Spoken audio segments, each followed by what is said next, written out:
জুলাই গণ অভ্যুত্থানের সময় সাভারের আশুলিয়ায় ৬ জনকে গুলি ও তাদের লাশ পোড়ানোর ঘটনায় মানবতা বিরোধী অপরাধে দোষী সাব্যস্ত করে সাবেক সংসদ সদস্য সাইফুল ইসলাম সহ ৬ আসামিকে মৃত্যুদণ্ড দিয়েছে আন্তর্জাতিক অপরাধ ট্রাইব্যুনাল। এ সময় ১৬ আসামির মধ্যে ৭ জনকে দেয়া হয় যাবজ্জীবন কারাদণ্ড, আর ২ জনের ৭ বছর করে রায় দেয়া হয়েছে।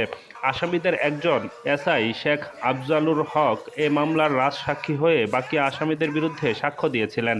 তাকে ক্ষমা করেছে ট্রাইব্যুনাল। বিচারপতি নজরুল ইসলাম চৌধুরীর নেতৃত্বাধীন ৩ সদস্যের ট্রাইব্যুনাল ২ বৃহস্পতিবার দুপুরে এ মামলার রায় ঘোষণা করে।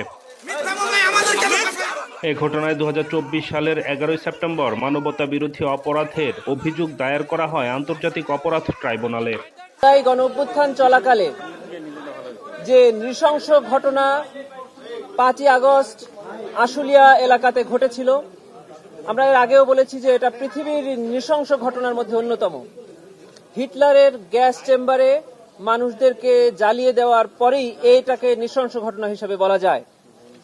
আশুলিয়াতে এই ৬ জনকে ৫ই আগস্ট হত্যা করে তাদের লাশ পুড়িয়ে দেওয়া হয় পরিকল্পিতভাবে। সেই মামলার রায় আজকে আন্তর্জাতিক অপরাধ ট্রাইব্যুনাল ২ প্রকাশ করেছেন, ঘোষণা করেছেন, এবং এটি আন্তর্জাতিক অপরাধ ট্রাইব্যুনাল ২ এর প্রথম রায়। এই রায়ে ৬ জনকে মৃত্যুদণ্ড প্রদান করা হয়েছে এবং ৭ জনকে যাবজ্জীবন কারাদণ্ড প্রদান করা হয়েছে এবং ২ জনকে ৭ বছরের সশ্রম কারাদণ্ড প্রদান করা হয়েছে এবং একজনকে, যিনি অ্যাপ্রুভার হয়েছিলেন, তাকে ক্ষমা করে দেওয়া।